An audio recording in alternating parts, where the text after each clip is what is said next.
Good evening everyone. കഴിഞ്ഞ 5 ദിവസങ്ങളിലായി ഉണ്ടായിരുന്ന നിഫ്റ്റിയുടെ ഒരു പോസിറ്റീവ് ട്രെൻഡ് ഇന്ന് 250 പോയിന്റിൻ്റെ കറക്ഷനോടുകൂടി അവസാനിക്കുകയാണ്. നിഫ്റ്റി 1% താഴേക്ക് വന്നു. 25,000-ന് താഴെ ക്ലോസ് ചെയ്തു എന്നുള്ളതാണ് നിഫ്റ്റിയെ സംബന്ധിച്ചിട്ട് ഏറ്റവും ക്രൂഷ്യലായിട്ടുള്ള കാര്യം.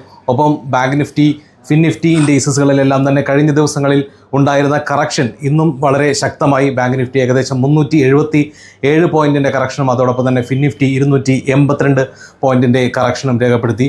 വൊളാറ്റിലിറ്റി ഇൻഡെക്സ് ഇന്ന് 14 പോയിന്റിലേക്ക് അടുത്തെത്തി. 3.5% ഉയർച്ചയാണ് വൊളാറ്റിലിറ്റി ഇൻഡെക്സിൽ രേഖപ്പെടുത്തിയത്. പ്രധാനമായും 2 കാരണങ്ങളാണ് ഇന്നത്തെ കറക്ഷനുള്ളത്. ഒന്ന്, അമേരിക്കയിൽ നിന്നുള്ളൊരു വാർത്തയാണ്. ജൂലൈ 9-ന് പ്രഖ്യാപിച്ചിരിക്കുന്ന ഡെഡ്ലൈന് മുന്നോടിയായി തന്നെ യൂണിലാറ്ററൽ താരിഫ് റൈറ്റ്സ് 17 രാഷ്ട്രങ്ങളിൽ ഏർപ്പെടുത്തുമെന്ന് ട്രംപ് മുന്നറിയിപ്പ് നൽകുന്നു. അത് ഗ്ലോബൽ എക്കണോമിയിൽ തന്നെ ഒരു ക്രൈസിസ് ഉണ്ടാക്കുന്നു. വീണ്ടും ഒരു ട്രേഡ് താരിഫ് കനക്കുന്നു എന്നൊരു സൂചന നൽകുന്നു.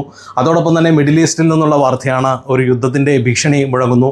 വീണ്ടും ഇസ്രായേൽ ഇറാനെതിരെയുള്ള ഒരു മിലിറ്ററി ഓപ്പറേഷന് സജ്ജരാകുന്നു എന്ന വാർത്ത വരുന്നു. അത് ക്രൂഡ് ഓയിൽ പ്രൈസിൽ ശക്തമായിട്ടുള്ളൊരു മുന്നേറ്റം നടത്തി. ഇന്ന് $70 പെർ ബാരൽ എന്ന രീതിയിലേക്ക് ക്രൂഡ് ഓയിലിൻ്റെ വില കുതിച്ചുയർന്നു. അതും എക്കണോമിയിൽ കനത്ത നഷ്ടമുണ്ടാക്കും എന്ന് തന്നെയാണ് പ്രതീക്ഷിക്കുന്നത്.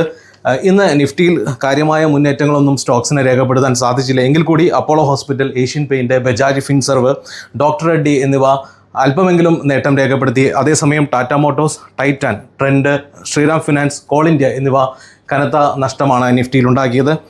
സ്റ്റോക്ക് സ്പെസിഫിക് ആയിട്ട് നോക്കുകയാണെങ്കിൽ സ്റ്റെർലൈറ്റ് 9%-ലധികം ഉയർച്ച രേഖപ്പെടുത്തി. അവർ BSNL-ഉമായിട്ട് 2,600 കോടി രൂപയുടെ ഒരു കരാർ ഏർപ്പെടുന്നു എന്നുള്ളൊരു വാർത്തയാണ് ഇതിൻ്റെ പിന്നിൽ. അതോടൊപ്പം തന്നെ ടാൻല സൊല്യൂഷൻ 8%-ലധികം ഉയർച്ച രേഖപ്പെടുത്തി.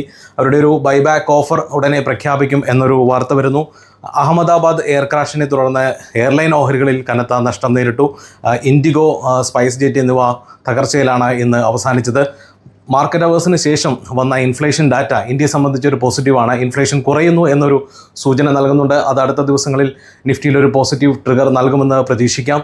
ഏവർക്കും ശുഭരാത്രി നേരുന്നു. Thank you so much.